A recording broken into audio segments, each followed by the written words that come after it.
أما بعد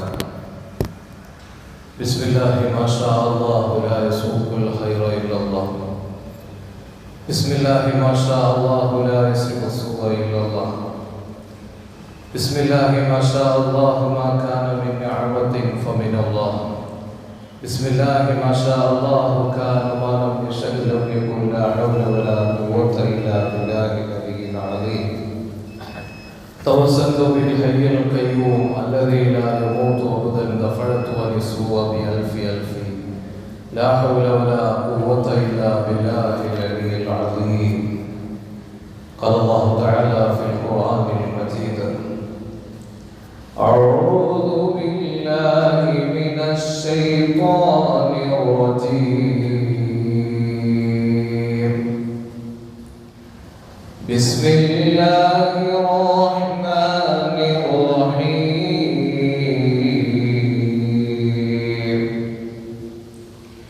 إذا السماء انشقت وأذنت لربها وحقت وإذا الأرض مدت وألقت ما فيها وتخلت وأذنت لربها وحقت يا أيها الإنسان إنك كادح إلى ربك قدحا فملاقيه صدق الله العلي العظيم കരുണാവാരിധിയായ കാരുണ്യവാനായ അല്ലാഹു റബ്ബുൽ ഇസ്സത്ത് നാമെ ഒരുമിച്ച് കൂടിയതുപോലെ ജന്നാത്തുൽ ഫിർദൗസിൽ തിരുനബി സ്വല്ലല്ലാഹു അലൈഹി വസല്ലം തങ്ങളോടൊപ്പം സച്ചരിതരായ സലഫു സ്വാലിഹീങ്ങളോടൊപ്പം ഒരുമിപ്പിക്കുമാറാകട്ടെ. പെട്ടെന്നുള്ള അപകടങ്ങളിൽ നിന്ന് മരണങ്ങളിൽ നിന്ന് അല്ലാഹു നമ്മെയും കുടുംബങ്ങളെയും എല്ലാം കാത്ത് രക്ഷിക്കുമാറാകട്ടെ.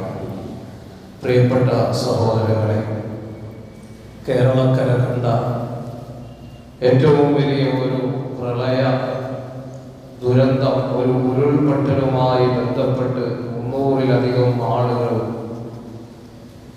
മരണപ്പെടുകയും ഇനിയും എത്രയോ ആളുകളെ 200-ലധികം ആളുകളെ കാണാതെ അവരുടെ കുടുംബങ്ങൾ വീടുകൾക്കടിയിലും ചാലിയാറിന്റെ തീരങ്ങളിലുമൊക്കെ അവർക്ക് വേണ്ടിയുള്ള തെരച്ചിൽ നടത്തിക്കൊണ്ടിരിക്കുമ്പോൾ തപിക്കുന്ന ഹൃദയത്തോടെ, സജനങ്ങളായ കണ്ണുകളോടെ, വിതുമ്പുന്ന മനസ്സോടെ എല്ലാം നഷ്ടപ്പെട്ടുകൊണ്ട് പ്രയാസപ്പെടുന്ന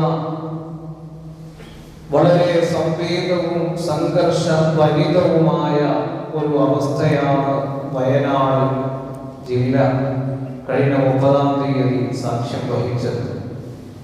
അവരോടൊപ്പം ദുഃഖാർത്ഥമായ മനസ്സോടെ അവരുടെ ദുഃഖങ്ങളിലും സങ്കടങ്ങളിലും കേരളക്കര ഒന്നടങ്കമല്ല, ലോകത്തിന്റെ വികല മേഖലകളിലുള്ള ആളുകൾ പ്രയാസപ്പെട്ട് കഴിയുമ്പോൾ നമ്മൾ മനസ്സിലാക്കേണ്ട പല യാഥാർത്ഥ്യങ്ങളുമുണ്ട്. ഒരു മനുഷ്യനെ സംബന്ധിച്ചിടത്തോളം ജീവൻ നിലനിർത്താൻ ഏറ്റവും അത്യന്താപേക്ഷിതമായ ഒന്നാണ് ജലം എന്ന് പറയുന്നത്. വിശുദ്ധമായ ഖുർആൻ അല്ലാഹുവിന്റെ ഏറ്റവും വലിയ അനുഗ്രഹങ്ങളെ പറ്റി പറയുമ്പോൾ വല്ലദീ അൻസല മിനസ് സമാഇ മാഅ, ആകാശ ലോകത്ത് നിന്നുകൊണ്ട് മഴ ഇറക്കി തന്നതിനെ പറ്റി അല്ലാഹു അവന്റെ അനുഗ്രഹമായിട്ട് പറയുന്നു. അപ്പൊ അല്ലാഹു നൽകുന്ന ഏറ്റവും വലിയൊരു അനുഗ്രഹങ്ങളിൽ പെട്ടതാണ് മഴ എന്ന് പറയുന്നത്. മഴയില്ലെങ്കിൽ ഈ ലോകത്ത് ഒരൊറ്റ ജീവജാലം പോലും നിലനിൽക്കുകയില്ല. വെള്ളത്തിൽ നിന്നുകൊണ്ടാണ് എല്ലാ വസ്തുക്കളെയും സൃഷ്ടിച്ചതെന്ന് അല്ലാഹു റബ്ബുൽ ഇസ്സത്ത് അതുല്യ വാക്കുകളുടെ മാസ്മരീകതയാർന്ന വിശുദ്ധമായ ഖുർആനിലൂടെ പഠിപ്പിക്കുമ്പോൾ, പ്രിയപ്പെട്ടവരെ, ആ വെള്ളത്തെ പറ്റിയിട്ട് നമ്മൾ മനസ്സിലാക്കേണ്ടതുണ്ട്. മനുഷ്യ ശരീരത്തിന് 2/3 ഭാഗം വെള്ളം ഉള്ളതുപോലെ തന്നെയാണ് ഭൂമിയുടെ 70% വെള്ളമാണ്. നമ്മള് മഴയുമായി ബന്ധപ്പെട്ട് മുമ്പൊരു വലിയ ചർച്ച നടത്തിയതാണ്. അപ്പൊ അതിലേക്കൊന്നും കൂടുതലായി കടന്നു പോകുന്നില്ല. ഭൂമിയിലെ വെള്ളത്തിന്റെ 97% വെള്ളവും കടലിലാണ്. ആ കടലിലെ വെള്ളമോ ഉപ്പുജലമാണ്, മനുഷ്യന് കുടിക്കാൻ പറ്റുകയില്ല. എന്നാൽ പ്രിയപ്പെട്ടവരെ, ബാക്കി ശേഷിക്കുന്ന 2 ഭാഗവും മഞ്ഞും ഹിമവുമാണ്. അതിൽ 1 ഭാഗം മാത്രമാണ്, 1% മാത്രമാണ് ഈ ലോകത്തുള്ള മുഴുവൻ, അഥവാ മനുഷ്യരും മറ്റ് ജീവജാലങ്ങളും പക്ഷി പറവാദികളെല്ലാം അവരുടെ ആവശ്യങ്ങൾക്ക് വേണ്ടി കുടിക്കാനും മറ്റുമെല്ലാം ഉപയോഗിക്കുന്നത്. അതുകൊണ്ട് തന്നെ വെള്ളം ഇല്ലെങ്കിൽ ഇവിടെ ജീവൻ ലഭ്യമല്ല. മറ്റുള്ള ഓരോ ഗ്രഹങ്ങളെ പറ്റിയും മനുഷ്യർ ഇന്ന് പഠിച്ചുകൊണ്ടിരിക്കുമ്പോൾ ഭൂമിയിലുള്ളതുപോലെ വെള്ളമുള്ള മറ്റൊരു സ്ഥലവും ഇതുവരെ കണ്ടെത്തിയിട്ടില്ല. ചന്ദ്രനിലേക്ക് പോകാൻ വെമ്പൽ കൊണ്ടുകൊണ്ടിരിക്കുമ്പോ ആ ചന്ദ്രനിൽ ചെല്ലുമ്പോ അവന് സാധ്യമായ ആവശ്യ വസ്തുക്കൾ, ജീവിക്കാൻ ആവശ്യമുള്ള വസ്തുക്കളുമായിട്ട് പോകേണ്ട ഒരു അവസ്ഥയാണ് മനുഷ്യനുള്ളത്. എന്നാൽ അല്ലാഹു സുബ്ഹാനഹു വ തആല അവന് നിലനിൽക്കാനുള്ള വലിയ അനുഗ്രഹമായ വെള്ളത്തെ ഈ ലോകത്ത് സംവിധാനിച്ചിരിക്കുകയാണ്. ആ വെള്ളത്തെ സംവിധാനിച്ചിട്ടുള്ളത് എങ്ങനെയാണ്? നമ്മുടെ ജീവിതത്തിന് ആവശ്യമായ വെള്ളം നമ്മൾ ഉപയോഗിക്കുന്നു, പക്ഷേ അതിവിടെ തീരുന്നില്ല. അത് എന്തുകൊണ്ടാണ്? അല്ലാഹു തആല പറയുന്നുണ്ട്, അഫറഅയ്തുമുൽ മാഅല്ലദീ തശ്റബൂൻ അഅൻതും അൻസൽതുമൂഹു മിനൽ മുസ്നി അം നഹ്നുൽ മുൻസിലൂൻ. ആരാണ് ഈ വെള്ളത്തെ ഇവിടെ സംവിധാനിച്ചിട്ടുള്ളത്? നിങ്ങൾ കുടിക്കാൻ ഉപയോഗിക്കുന്ന വെള്ളമുണ്ടല്ലോ, കുടിക്കാൻ ഉപയോഗിക്കുന്ന വെള്ളം, നിങ്ങളുടെ ആവശ്യത്തിനനുസൃതമായി നിങ്ങൾ ഉപയോഗിക്കുന്ന വെള്ളം, ആ വെള്ളത്തെ ആരാണ് സംവിധാനിച്ചിട്ടുള്ളത്? ആ വെള്ളമെങ്ങാനും തടഞ്ഞു വെച്ചാൽ നിങ്ങൾക്ക് ആരാണ് വെള്ളം നൽകുന്നതെന്ന് അല്ലാഹു റബ്ബുൽ ഇസ്സത്ത് ചോദിക്കുമ്പോൾ, പ്രിയപ്പെട്ടവരെ, എങ്ങനെയാണ് വെള്ളം ഈ ലോകത്തേക്ക് വരുന്നത്? വെള്ളം ഇവിടെ ഉണ്ടാകണമെങ്കിൽ, മഴ പെയ്യണമെങ്കിൽ മഴ മേഘങ്ങളെ ആശ്രയിച്ചിരിക്കുകയാണ്. മേഘങ്ങളെ നിയന്ത്രിക്കുന്നതോ കാറ്റുകളാണ്. ആ കാറ്റിനെ നിയന്ത്രിക്കുന്നതോ അല്ലാഹു റബ്ബുൽ ഇസ്സത്താണ്. അല്ലാഹു തആല മികായിൽ എന്ന് പറയുന്ന ഒരു മലക്കിനെ പ്രത്യേകമായിട്ട് ഡ്യൂട്ടി കൊടുത്തുകൊണ്ട് അല്ലാഹു തആല നിശ്ചയിച്ചിരിക്കുകയാണ്. മഴയുമായി ബന്ധപ്പെട്ടുകൊണ്ട്, ഇടിമിന്നലുമായി ബന്ധപ്പെട്ടുകൊണ്ടുള്ള കാര്യങ്ങൾ അത് കൈകാര്യം ചെയ്യുവാൻ മികായിൽ എന്ന് പറയുന്ന ഒരു മലക്കിനെ അല്ലാഹു തആല നിശ്ചയിച്ചിരിക്കുകയാണ്. പ്രിയപ്പെട്ടവരെ, എന്തെല്ലാം പുരോഗമനത്തിലേക്ക് മനുഷ്യരെ വന്നാലും അല്ലാഹു പറയുകയാണ്, അല്ലാഹുല്ലദീ യുർസിലുർ റിയാഹ ഫതുസീറു സഹാബാ ഫയബ്സുതു ഫിസ്സമാഇ കൈഫ യശാ വയജഅലുഹു كسفا فترى الودق يخرج من خلاله. അല്ലാഹു റബ്ബുൽ ഇസ്സത്ത് വിശുദ്ധമായ ഖുർആനിലൂടെ, സുദീർഘമായ ആയത്തിലൂടെ ഈ വിഷയത്തെ പറ്റിയിട്ട് പ്രതിപാദിക്കുകയാണ്. മഴ പെയ്യിപ്പിക്കുന്നത് അല്ലാഹുവാണ്. മേഘങ്ങളെ, കാറ്റിനെ കൊണ്ട് നിയന്ത്രിപ്പിക്കുന്നവൻ അല്ലാഹുവാണ്. കടലിൽ നിന്നുകൊണ്ട് വെള്ളത്തെ നീരാവിയാക്കിയിട്ട് അന്തരീക്ഷത്തിലൂടെ അല്ലാഹു റബ്ബുൽ ഇസ്സത്ത് മഴയായിട്ട് പെയ്യിപ്പിക്കുന്നുവെങ്കിൽ അതിന്റെ പിന്നിലുള്ള യുക്തിയെ പറ്റി അല്ലാഹു തആല പറയുന്ന സമയത്ത്, പ്രിയപ്പെട്ടവരെ, നമ്മൾ മനസ്സിലാക്കേണ്ട കാര്യം, നമ്മള് മനുഷ്യരിൽ ഒരുപാട് പുരോഗമിച്ചു. എന്നാൽ സൂര്യൻ അസ്തമിക്കുന്നതിനെ പറ്റി, സൂര്യൻ ഉദിക്കുന്നതിനെ പറ്റി കൃത്യമായിട്ട് മനുഷ്യന് പ്രവചിക്കാൻ കഴിയുന്നു. സൂര്യഗ്രഹണത്തെ പറ്റിയിട്ട് പ്രവചിക്കാൻ കഴിയുന്നു. ചന്ദ്രഗ്രഹണത്തെ പറ്റിയിട്ട് പ്രവചിക്കാൻ കഴിയുന്നു. എന്നാൽ മഴയെ പറ്റിയിട്ട് കൃത്യമായി പറയാൻ മനുഷ്യന് സാധിക്കുന്നില്ല. ചിലപ്പോ ഈ പഞ്ചായത്തിൽ മഴ പെയ്യുമ്പോ തൊട്ടപ്പുറത്തെ പഞ്ചായത്തിൽ മഴയില്ല. കഴിഞ്ഞ ദിവസം ഒരു വീഡിയോ കണ്ടു. ഒരാളിങ്ങനെ വണ്ടിയിൽ സഞ്ചരിക്കുമ്പോൾ റോഡിന്റെ ഒരു സൈഡിൽ മഴയുണ്ട്, അപ്പുറത്തെ സൈഡിൽ മഴയില്ല. കാരണം എന്താണ്? മഴയെ നിയന്ത്രിക്കുന്നവൻ അല്ലാഹു റബ്ബുൽ ഇസ്സത്താണ്. وعنده عنده مفاتيح الغيب لا يعلمها إلا هو ويعلم ما في البر والبحر وما تسقط من بركة إلا يعلمها ولا حبة في ظلمات الأرض ولا رطب ولا يابس إلا في كتاب مبين. ഈ ആയത്തിന്റെ വിശദീകരണം പരിശോധിച്ചാൽ അല്ലാമ ഇബ്നു കസീർ റഹിമഹുല്ലാഹ് പറയുന്നുണ്ട്, മനുഷ്യനെ സംബന്ധിച്ചിടത്തോളം ഇത്തരം കാര്യങ്ങളിൽ അവനൊരു നിയന്ത്രണവുമില്ല. അതുകൊണ്ട് തന്നെ കാറ്റ് വരുന്ന സമയത്ത് അല്ലാഹുവിന്റെ റസൂൽ സ്വല്ലല്ലാഹു അലൈഹി വസല്ലമ തങ്ങൾ പഠിപ്പിച്ചു, നിങ്ങൾ അല്ലാഹുവിനോട് പ്രത്യേകമായിട്ട് ദുആ ചെയ്യണേ. കാരണം കാറ്റ് ഡേഞ്ചറാണ്, കാറ്റ് ഡേഞ്ചറാണ്. അത് മഴയുണ്ടാക്കുന്നതാണെങ്കിലും അതുകൊണ്ട് വലിയ പ്രശ്നമുണ്ടാവാൻ സാധ്യതയുണ്ട്. മഴയില്ലെങ്കിലും പ്രശ്നമാണ്, മഴ ഉണ്ടായാലോ അധികരിച്ചു കഴിഞ്ഞാലും. മഴ റഹ്മത്താണ്, പക്ഷെ ചിലപ്പോൾ മർമ്മത്താണെന്ന് പറഞ്ഞതുപോലെ ചില സമയത്ത് എന്താവും, മഴ അധികരിച്ചു കഴിഞ്ഞാൽ അത് പ്രശ്നമാണ്. മഴയില്ലെങ്കിലോ, മഴ കൃത്യമായ അതിന്റെ അനുപാതത്തിൽ പെയ്തില്ലെങ്കിലോ അതും വലിയ പ്രശ്നമാണ്. കാരണം ഹിജ്റ 593 ഈജിപ്തിൽ വലിയ ഒരു വരൾച്ചയുണ്ടായി. കിതാബ് ദൈന് പരിശോധിച്ചാൽ കാണാം, ഹിജ്റ 593 ഈജിപ്തിൽ വലിയൊരു വരൾച്ചയുണ്ടായി. അങ്ങനെ വെള്ളമില്ല, കിണറുകൾ വറ്റിവരണ്ടോ, എവിടെയും വെള്ളം ലഭിക്കുന്നില്ല. മൃഗങ്ങളെല്ലാം കൂട്ടത്തോടെ ചത്തൊടുങ്ങാൻ തുടങ്ങി. അവസാനം മനുഷ്യർ വിശന്നിട്ട് ഒന്നും കഴിക്കാനോ ഒന്നുമില്ല, എല്ലാ വിഭവങ്ങളും. മഴയില്ലെങ്കിൽ പിന്നെ ഒന്നും ഉണ്ടാവില്ലല്ലോ.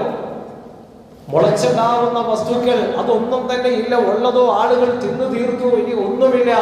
ആ ഒരു അവസ്ഥയിലേക്ക് വന്നപ്പോൾ ജീവജാലങ്ങൾ ചത്തൊടുങ്ങാൻ തുടങ്ങി. വിശന്നിട്ട് മനുഷ്യര് ശബ്ദമൃഗങ്ങളുടെ ശവശരീരങ്ങൾ ഭക്ഷിക്കാൻ തുടങ്ങി. അവസാനം മനുഷ്യർക്ക് കഴിക്കാൻ പറ്റാത്ത നായയുടെ ശരീരങ്ങൾ, ആ ചത്ത ശരീരങ്ങൾ പോലും എടുത്തിട്ട് മനുഷ്യർ ഭക്ഷിക്കാൻ തുടങ്ങി. അവസാനം അതുപോലും കിട്ടാതെ വന്നപ്പോൾ ശക്തരായ ആളുകൾ, ശക്തി കുറഞ്ഞ ആളുകളുടെ മനുഷ്യരെ പിടിച്ചുകൊണ്ട് അവരുടെ മാംസങ്ങൾ എടുത്തുകൊണ്ട് ഭക്ഷിക്കുന്ന ഒരവസ്ഥയിലേക്ക് വന്നു. മാതാപിതാക്കൾ പിഞ്ചു കുരുന്നുകളെ വരെ ഭക്ഷിക്കുന്ന ഒരു അവസ്ഥ. ഒന്നാലോചിച്ചു നോക്കൂ സഹോദരങ്ങളെ. കിതാബുൽ ദൈനില് വളരെ വ്യക്തമായിട്ട് അത് രേഖപ്പെടുത്തുന്നുണ്ട്. ഹിജ്റ 593 ഈജിപ്തിലുണ്ടായിരുന്ന വരൾച്ചയില്. അപ്പോ മഴയില്ലാതെ വന്നു കഴിഞ്ഞാൽ, വരൾച്ച വന്നു കഴിഞ്ഞാൽ ഉണ്ടാകുന്ന ഭവിഷ്യത്ത് വളരെ അധികം വലുതാണ്. എന്നാലോ ഇനി മഴ അധികരിച്ചു കഴിഞ്ഞാലോ പ്രളയമുണ്ടാകും. പ്രളയമുണ്ടായി കഴിഞ്ഞാലുള്ള അവസ്ഥ എന്താണെന്നറിയോ?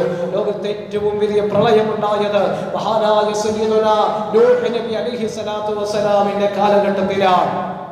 إنا أرسلنا نوحا إلى قومه أن أنذر قومك من قبل أن يأتيهم عذاب أليم قال يا قوم إني لكم نذير مبين. നൂഹ് നബി അലൈഹി സ്വലാത്തു വസ്സലാം ജനങ്ങളോട് ഉപദേശം നൽകി, പക്ഷെ അവരനുസരിച്ചില്ല. അവർ ധിക്കാരികളായി തീർന്ന സമയത്ത് അല്ലാഹുവിന്റെ അദാബ് ഇറങ്ങുകയാണ്. وقيل يا أرض ابلعي ماءك ويا سماء أقلعي وغيض الماء وقضي الأمر واستوت على الجود وقيل بعدا للقوم الظالمين. അല്ലാഹു തആല സൂറത്തുൽ ഹൂദിന്റെ 44-ാമത്തെ ആയത്തിൽ പറയുന്നുണ്ട്. ഇതിനെ വിശദീകരിച്ചുകൊണ്ട് അല്ലാമ ഇബ്നു കസീർ റഹിമഹുല്ലാഹ് അവിടുത്തെ ഖസസുൽ അംബിയ എന്ന ഗ്രന്ഥത്തിന്റെ 83-ാമത്തെ പേജിൽ പറയുന്നു, ആ പ്രളയമുണ്ടായപ്പോ ലോകത്തുള്ള മുഴുവൻ സ്ഥലങ്ങളും പ്രളയം നിറയാതെ, ഭൂമിയിൽ എല്ലാ സ്ഥലത്തും വെള്ളമില്ലാത്തൊരു സ്ഥലമില്ല. ഭൂമി മുഴുവനും മഴ പെയ്തിട്ട് എല്ലാ സ്ഥലവും വെള്ളമായി. വെള്ളമില്ലാത്ത ഒരു സ്ഥലവുമില്ല. ഒരു ജീവജാലങ്ങൾ പോലും അത് ബാധിക്കാത്തവരായിട്ടുണ്ടായിരുന്നില്ല. ആ സമയത്ത് നൂഹ് നബി അലൈഹി സ്വലാത്തു വസ്സലാം അല്ലാഹു തആല പറഞ്ഞതനുസരിച്ചുകൊണ്ട് കപ്പലുണ്ടാക്കി.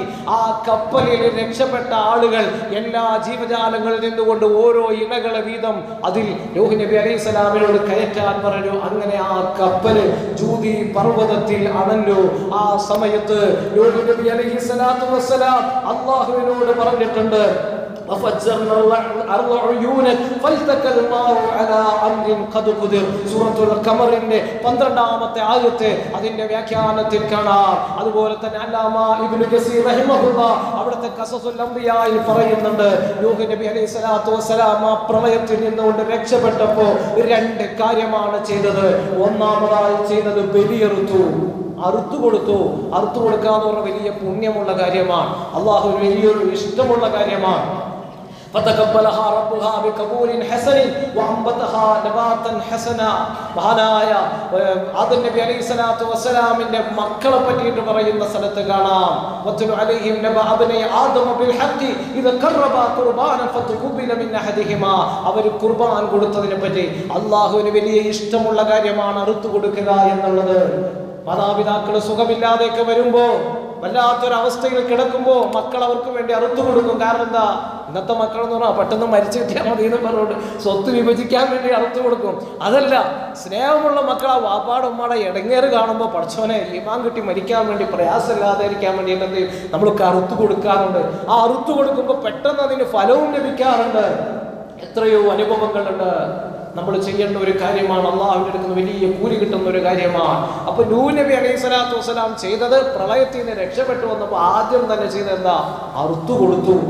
എന്നിട്ടോ ബലി നൽകിയിട്ട് നൂഹ് നബി അലൈഹി സ്വലാത്തു വസ്സലാം രണ്ടാമതായിട്ട് ചെയ്തെന്താ അറിയോ, പടച്ചോനോട് ദുആ ചെയ്തു, പടച്ചോനെ ഇനി ഇങ്ങനെ ഭൂമി മുഴുവൻ നിറഞ്ഞു വരുന്ന ഒരു പ്രളയം റബ്ബേ ഞങ്ങൾക്ക് തരല്ലേ റബ്ബേ.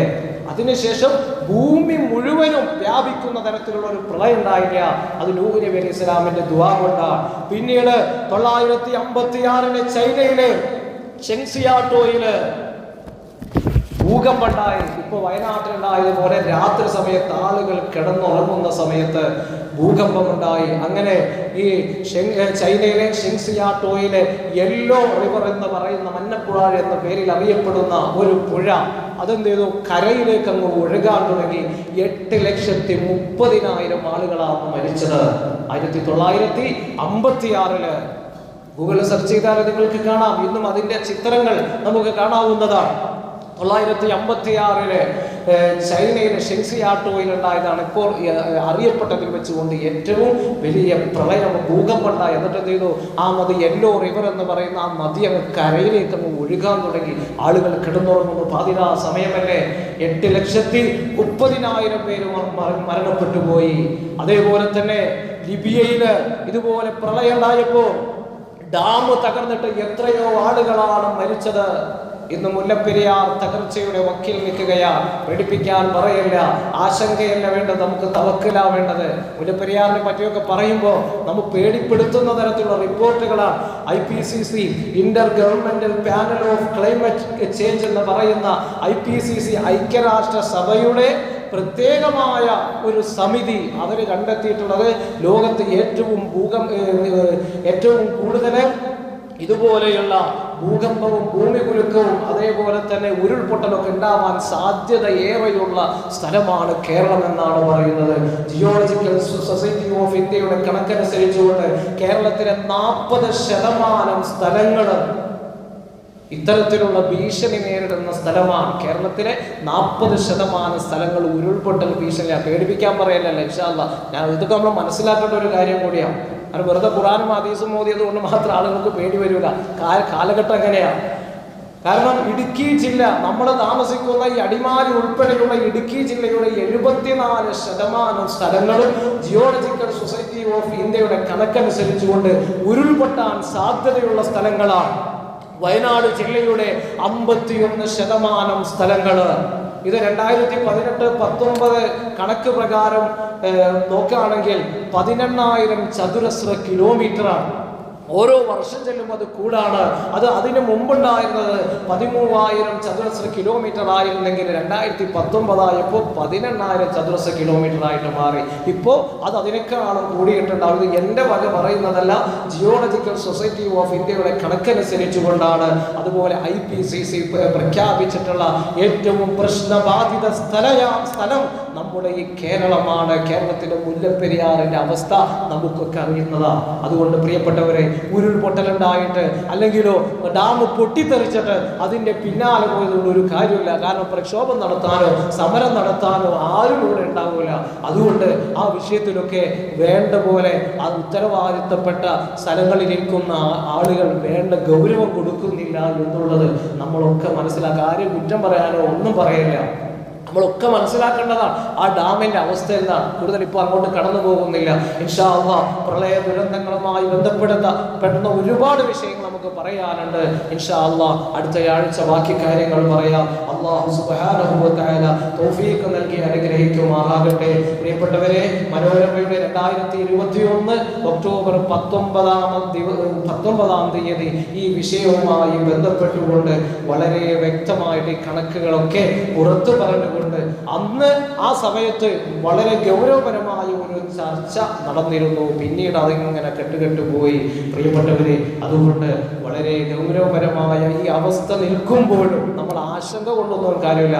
പടച്ചോന്റെ കാവല് അത് തന്നെയാണ് നമുക്ക് വേണ്ടത്. അതുകൊണ്ട് അള്ളാഹുവിലേക്ക് തവക്കുൽ ചെയ്യുക. കാരണം ഇപ്പോൾ ആ ഭൂകമ്പം, ആ പ്രളയമുണ്ടായ സ്ഥലം, ഉരുൾപൊട്ടലുണ്ടായ സ്ഥലം എത്ര സുന്ദരമായ സ്ഥലമാണ്. ഞാൻ മുമ്പ് അവിടെ പോയിട്ടുണ്ട്. എൻ്റെ ഒരു സുഹൃത്ത് അതിൻ്റെ തൊട്ടടുത്ത് താമസിക്കുന്നുണ്ട്. അദ്ദേഹത്തിന്റെ കുടുംബത്തിൽപ്പെട്ട പല ആളുകളും മരണപ്പെട്ടു പോയി. ഹംസ എന്ന് പറയുന്ന പ്രിയപ്പെട്ട സുഹൃത്ത്, അല്ലാഹു തആല അദ്ദേഹത്തിന് ക്ഷമ നൽകി അനുഗ്രഹിക്കുമാറാകട്ടെ. നല്ല സുന്ദരമായ സ്ഥലം. അതിന്റെ തൊട്ടടുത്ത് ഈ നല്ല സുന്ദരമായ 2 വെള്ളച്ചാട്ടമുണ്ട്.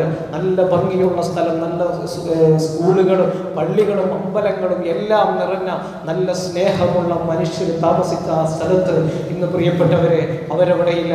2 ഗ്രാമം മൊത്തത്തിൽ ഒലിച്ചു പോയിരിക്കുകയാണ്. അവിടെ പോയവർക്കറിയാം, വിശ്വസിക്കാൻ പോലും പറ്റില്ല അവിടെ ഇങ്ങനെ സംഭവിച്ചു എന്ന് പറയുമ്പോൾ ആ രൂപത്തിലുള്ള ഒരു അവസ്ഥയാണ് അവിടെയുള്ളത്. അതുകൊണ്ട് പ്രിയപ്പെട്ടവരെ, നമ്മളൊക്കെ ആശങ്കപ്പെട്ടതുകൊണ്ട് കാര്യമില്ല. കാരണം ഇവിടെ ഞാൻ ഇന്നലെ പള്ളിയുടെ മോളിൽ കയറുന്നിട്ട് ആ മലയിലേക്കൊക്കെ ഇങ്ങനെ നോക്കി. കാരണം അതെങ്ങാനും ഇവിടെ വന്നു കഴിഞ്ഞാൽ നമ്മൾ ഉണ്ടാവില്ല. കഴിഞ്ഞ ദിവസം മണ്ണ് വീണുകൊണ്ട് നമ്മുടെ ഇവിടെയുള്ള കുറച്ച് വീടുകൾക്കൊക്കെ കേടുപാടുകൾ പറ്റി അവരൊക്കെ ഇപ്പോൾ കുടുംബങ്ങളുടെ വീടുകളിൽ പോയി താമസിക്കുകയാണ്. അല്ലാഹു തആല എല്ലാവരെയും അപകടങ്ങളിൽ നിന്ന് കാക്കട്ടെ. ഈ സമയത്ത് പ്രിയപ്പെട്ടവരെ, ആശങ്കകൾ കൊണ്ട് കാര്യമില്ല. അള്ളാഹുവിലേക്ക് നമ്മൾ ഖേദിച്ച് മടങ്ങുക. കൂടുതൽ തഖ്വയുള്ളവരായിട്ട് ജീവിക്കാൻ വേണ്ടിയിട്ട് നമ്മൾ ശ്രമിക്കുക. അള്ളാഹുവിന്റെ റസൂൽ സല്ലല്ലാഹു അലൈഹി വസല്ലം തങ്ങളോട് ആയിഷ ബിബി റളിയല്ലാഹു അൻഹ പറഞ്ഞത്, നബിയേ അങ്ങ് പേടിക്കണ്ട, വല്ലാഹി ലാ യുഖ്സികല്ലാഹു അബദാ ഇന്നക ലതസിലുർ റഹിം വതസ്ദിഖുൽ ഹദീസ് വതഹ്മിലുൽ കല്ല വതുഖിറുൽ ളൈഫ്. നബിയേ അങ്ങ് പാവങ്ങളെ സഹായിക്കുന്നവരല്ലേ നബിയേ, അങ്ങ് അനാഥകളുടെ കണ്ണീരൊപ്പുന്നവരല്ലേ നബിയെ, അങ്ങ് കുടുംബ ബന്ധം പുലർത്തുന്നവരല്ലേ. വല്ലാഹി അല്ലാഹനെ തന്നെയാണ് സത്യം, ലാ യുഹ്സികല്ലാഹു അബദാ, അല്ലാഹു അവിടുത്തെ കൈവിടില്ലെന്ന് ആയിഷ ബീവി പറഞ്ഞെങ്കിൽ പ്രിയപ്പെട്ടവരെ, കുടുംബ ബന്ധങ്ങൾ ചേർത്തുകൊണ്ട് പരസ്പരം സഹായിച്ച് നമ്മുടെ നാടുകളിൽ പ്രയാസങ്ങൾ അനുഭവിക്കുന്ന, പ്രത്യേകിച്ച് പ്രളയങ്ങളിൽ പ്രയാസപ്പെട്ട് കഴിയുന്ന ആളുകളെയൊക്കെ സഹായിക്കുക. വയനാട്ടിലേക്ക് ഇഷ്ടംപോലെ നമ്മുടെ നാട്ടിൽ നിന്നുകൊണ്ട് 8 വണ്ടിയിൽ സാധനങ്ങൾ കൊണ്ടുപോയി എന്നാണ് എനിക്കറിയാൻ കഴിയുന്നത്. ഒരുപാട് ആളുകൾ അങ്ങോട്ട് ഭക്ഷണം കൊടുത്തേക്കുന്നു. പക്ഷെ ഇപ്പോൾ അവർക്ക് വേണ്ടത് ഭക്ഷണമല്ല, ഭക്ഷണവും വസ്ത്രമൊക്കെ കെട്ടിക്കിടക്കാൻ. അതുപോലെ തന്നെ ഈ പഴയ വസ്ത്രങ്ങൾ, ഉപയോഗിച്ച വസ്ത്രങ്ങളൊക്കെ കൊടുത്തേക്കുമ്പോൾ അതൊക്കെ കഴിഞ്ഞ പ്രളയം ഉണ്ടായപ്പോൾ നമ്മൾ കണ്ട നശിപ്പിച്ച് കളയുന്ന ഒരു അവസ്ഥയായിരുന്നു വന്നത്. അതുകൊണ്ട് അത്തരത്തിലുള്ള കാര്യങ്ങൾ ചെയ്യാതെ അവർക്ക് വേണ്ടത് ഇനിയൊരു പുനരധിവാസം, വീടില്ല, എല്ലാം നഷ്ടപ്പെട്ടു. ഇനി ഒന്നിന്ന് തുടങ്ങണം. ആ വീട്ടിലോ അവരുടെ കുടുംബങ്ങളോ ഒന്നുമില്ല, അവരെ നൽകാൻ നമുക്ക് കഴിയില്ല. മരിച്ചുപോയി ജീവിപ്പിക്കാനുള്ള കഴിവ് നമുക്കില്ല. മറിച്ച് ജീവിക്കുന്നവർക്ക് ആശ്വാസം നൽകാനും അവരുടെ കൈപിടിച്ചുയർത്താനും നമ്മൾ ശ്രമിക്കണം. അള്ളാഹിന്റെ അടുക്കൽ ഒരു വലിയ കൂലിയുണ്ട്. ഇൻഷാ അല്ലാഹ് നമ്മുടെ മഹല്ലത്തിൽ നിന്നുകൊണ്ട് വലിയൊരു പിരിവ് ഇൻഷാ അല്ലാഹ് അടുത്ത വെള്ളിയാഴ്ച നമ്മൾ നടത്തുന്നുണ്ട്. എല്ലാവരും ആ വിഷയത്തിൽ സഹകരിക്കുക. നേരത്തെ പറയുന്നത് വെച്ച് കഴിഞ്ഞാൽ എല്ലാവരും ആ വിഷയത്തിലേക്ക് കണ്ടറിഞ്ഞുകൊണ്ട് 10ഉം 20ഉം കൊണ്ടുവരാതെ നല്ല ഒരു സംഖ്യ. കാരണം റബ്ബ് അസ്വതക്കത്ത് റുദ്ദുൽ ബല എന്ന സ്വതക്ക ആപത്തുകളെ തടയുന്ന, ചിലപ്പോൾ നമ്മുടെയൊക്കെ വീട്ടിലെ സംഭവിക്കണമെങ്കിൽ നമ്മുടെയൊക്കെ അവസ്ഥ എന്താ. അതുകൊണ്ട് കണ്ടറിഞ്ഞുകൊണ്ട് ആ വിഷയങ്ങളിലൊക്കെ എല്ലാവരും സഹായത്തോടെ, അതുപോലെ തന്നെ പല ആളുകളും നമുക്കൊക്കെ അറിയുന്നതാണ്, ഉത്തരവാദിത്തപ്പെട്ട ആളുകൾ നല്ല രൂപത്തിൽ കൈകാര്യം ചെയ്യുന്നുള്ള സ്ഥലങ്ങളിൽ കൊണ്ടുപോയി നമ്മൾ പൈസകൾ ഏൽപ്പിക്കുക. അല്ലെങ്കിൽ അത് അവർ പുട്ടടിക്കും. പൈസ കൂടെ കാണുമ്പോൾ മനുഷ്യരുടെ മനസ്സൊക്കെ അങ്ങ് മാറും. അത് എവിടെയാണെങ്കിലും ശരി. അതുകൊണ്ട് നമ്മൾ നല്ല രൂപത്തിൽ ചെലവഴിക്കും എന്നുള്ള സ്ഥലങ്ങളിൽ മാത്രം നമ്മൾ കൊണ്ടുപോയിട്ട് പൈസ കൊണ്ടുപോയി കൊടുക്കുക. അല്ലെങ്കിൽ അതൊക്കെ വേറെ ആൾക്കാർ, ഉദ്യോഗസ്ഥന്മാരെ മറ്റും പോക്കറ്റിലേക്ക് പോകും എന്നുള്ള കാര്യം കൂടി ഉണർത്തുകയാണ്. അല്ലാഹു തആല നമ്മുടെ എല്ലാ പ്രവർത്തനങ്ങളും സ്വീകരിക്കുമാറാകട്ടെ. ഇൻഷാ അല്ലാഹ് ജുമാ നമസ്കാരം കഴിഞ്ഞ ഉടൻ തന്നെ ദുരന്തത്തിൽ മരണപ്പെട്ടു പോയ ആളുകൾക്ക് വേണ്ടി നമുക്കൊരു യാസീൻ ഓതി ദുആ എടുക്കണം. എല്ലാവരും അതിൽ പങ്കെടുക്കണം. അല്ലാഹു സ്വീകരിക്കട്ടെ. അതുപോലെ തന്നെ